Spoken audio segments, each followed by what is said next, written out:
আপনারা দেখতে পাচ্ছেন এটা মধুপুর ক্যাপস্টোন রিসর্ট।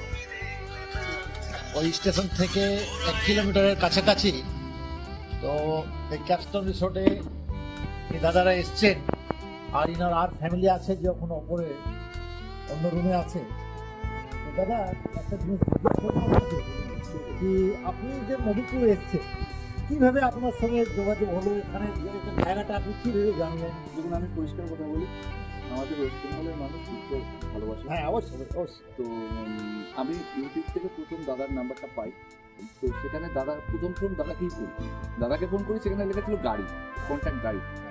তো আমি দাদাকে প্রথম ফোন করে বলি যে দাদা আমার একটা গাড়ির ব্যবস্থা করতে হবে। যে কথায় কথায় দাদা বললাম, দাদা আপনাকেই প্রথম ফোন করলাম, গাড়ি করেছি, কিছু হোটেলের কিছু বলতে পারেন? দাদা সঙ্গে সঙ্গে বললো আপনি আমাকে একবার ভিডিও কল করতে পারেন। তো আমি যথারীতি ভিডিও কল করি দাদাকে, দাদা আমাকে হোটেলটা দেখায়।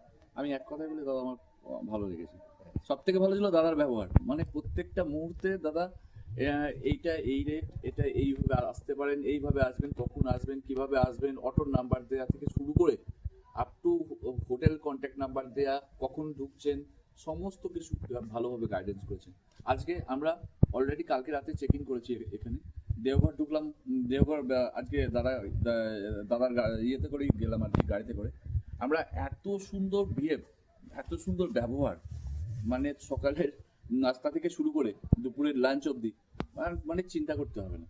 মানে আমি বলবো ভবিষ্যতে কেউ যদি আসেন একবার দাদাকে একটা কন্ট্যাক্ট করে নেবেন, আপনাকে আর এখানে মধুপুর স্টেশন থেকে আর চিন্তা করতে হবে না কিভাবে আসতে হবে, কিভাবে কি করতে হবে।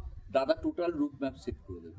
তো কেউ যদি আসেন আমি বলবো 100 বার দাদাকে কন্ট্যাক্ট করবেন। আর এত কম পয়সা আমার মনে হয় কেউ করে দিতে পারবে না। দাদা যেভাবে মার্কিন Madhupur to Madhupur total set up করে দেন, receiving, dropping, lodging, fooding, lodging, সব ট্রাভেলিং, এগুলো সব আমরা অ্যারেঞ্জ করে দিই। আর যত হয় আমি চিপ বেস্ট করতে ভালোবাসি আর করবার চেষ্টা করি। একদম।